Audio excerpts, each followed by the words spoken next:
On va parler du comité du 9 mai dans cette vidéo, les amis, puisqu'il y a deux infos. La première, c'est que, on est le 9 mai. Donc aujourd'hui devait se tenir la manifestation annuelle du comité, organisée par, du coup, les camarades, en l'honneur de Sébastien Desieux, qui est un nationaliste, pardon, qui a été assassiné par la police en 1994.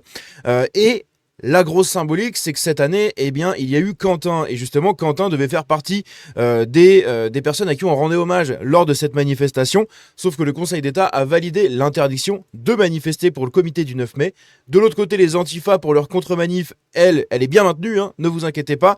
Et puis, il y a Florian Philippot également qui manifeste. Bref, on va en parler.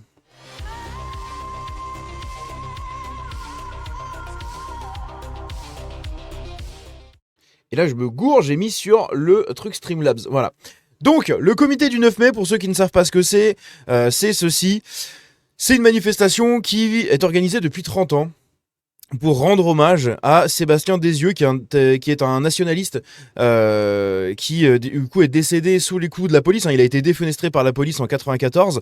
Depuis tous les ans, le comité se réunit le 9 mai en l'honneur de tous les nationalistes, enfin de Sébastien et surtout de tous les nationalistes depuis qui ont perdu la vie dans leur combat politique. Cette année également marqué un truc assez important puisqu'il y a eu l'affaire Quentin en février.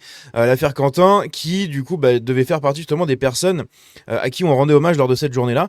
Le problème, c'est que sous la pression de la gauche, de l'État et de toutes les chouineries habituelles de absolument tout le monde, d'accord, même des gens à droite qui trouvent que ces gens-là sont trop extrêmes, sous la pression de tout ça, vous avez le Conseil d'État qui avait d'abord interdit la manifestation, ici dans un article du Sud-Ouest, on va revenir là-dessus, mais ils avaient d'abord interdit la manifestation du C9M. Le C9M avait fait appel, ils avaient déposé un recours pour contester cette décision. Elle a été malheureusement validée ce matin même par le Conseil d'État. Le tribunal administratif de Paris a confirmé vendredi l'interdiction de la manifestation du C9M, donc un groupuscule classé à l'ultra giga méga droite, le bruit des bottes et tout ce que vous voulez, ainsi que celle de la contre-manif antifasciste. Sauf que la contre-manif antifasciste va bien se dérouler, ils sont déjà en place et tout. Toutes deux prévues samedi dans la capitale. La préfecture de police de Paris avait interdit mardi l'organisation de ces deux événements, mettant en avant un contexte politique tendu et très polarisé, ainsi que des actions violentes qui sont susceptibles de se produire en marge ou à l'issue de ces rassemblements. Donc, pour justifier tout ça, qu'est-ce qu'on a ? On a un arrêté de la préfecture qui rappelait donc la mort de Quentin de Roque à Lyon en février et qui soulignait qu'en 2025, plusieurs saluts NZ avaient été observés dans le cortège du comité du 9 mai. Donc en 2025, c'était celle-là. Je vais vous laisser les images.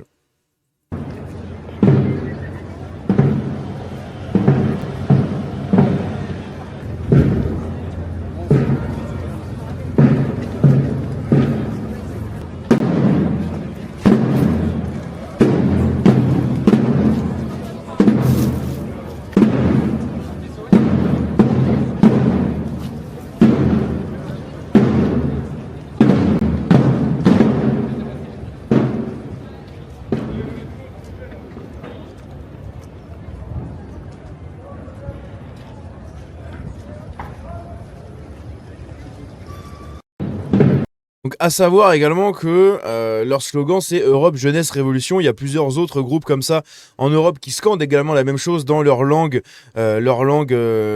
respective.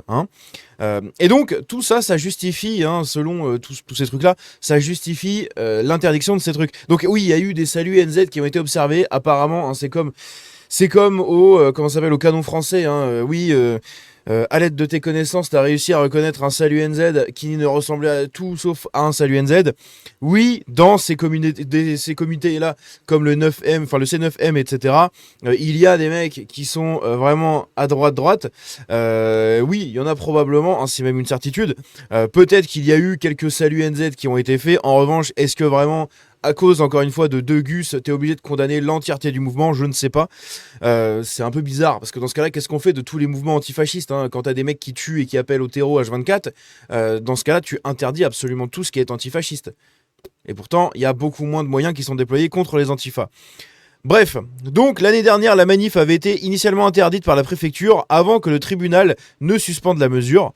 La contre-manif antifasciste avait, elle, bien été interdite.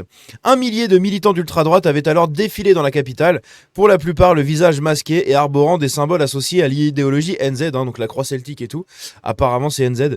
Le tribunal administratif a en revanche suspendu jeudi soir l'interdiction du village contre l'extrême droite, organisé à Paris, place du Panthéon.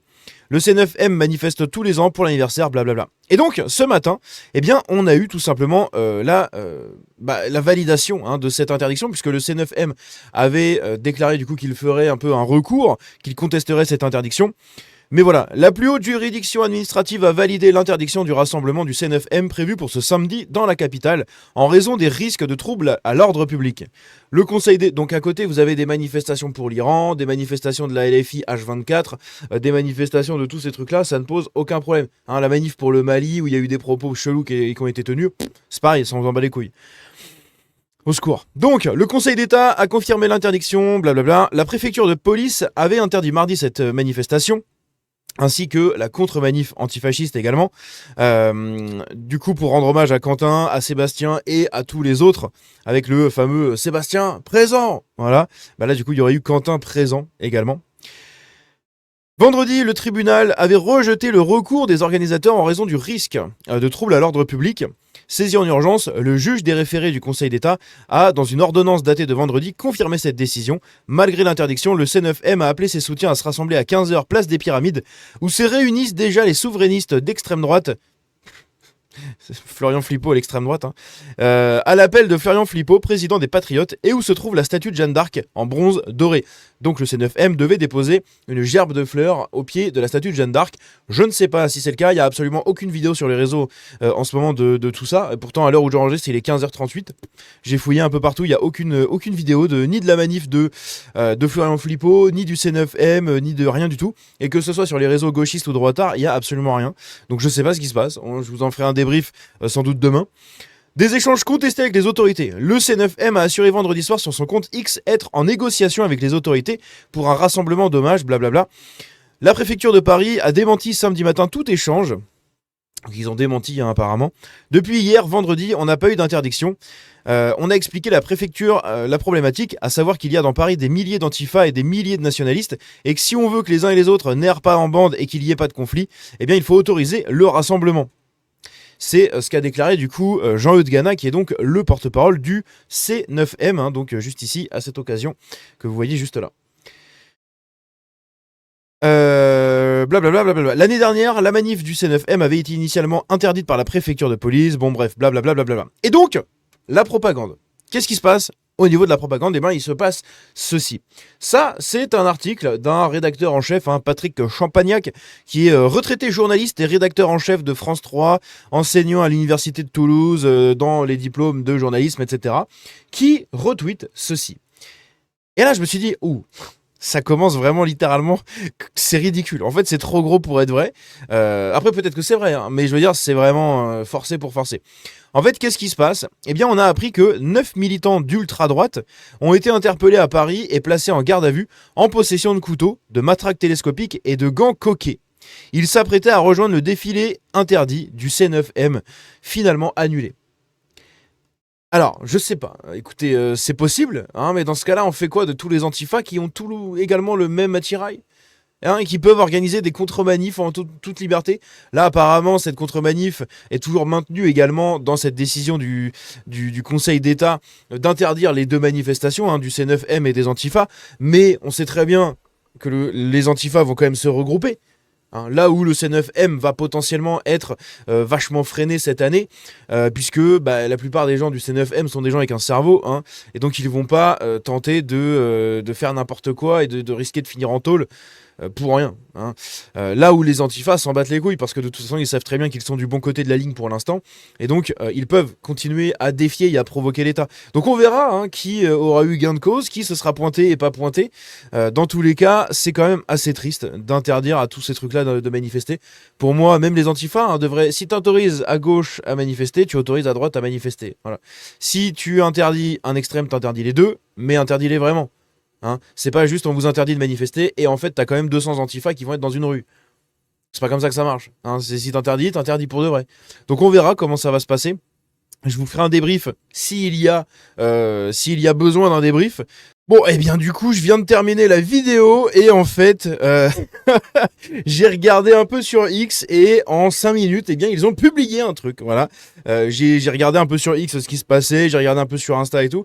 Et sur X, je suis tombé du coup sur ce communiqué qu'ils viennent de faire il y a 1 minute à l'heure où j'enregistre cette vidéo, comme vous le voyez juste là. Et donc, ils reviennent un peu sur ce qu'il s'est passé par rapport à cette décision du Conseil d'État et on va regarder ça.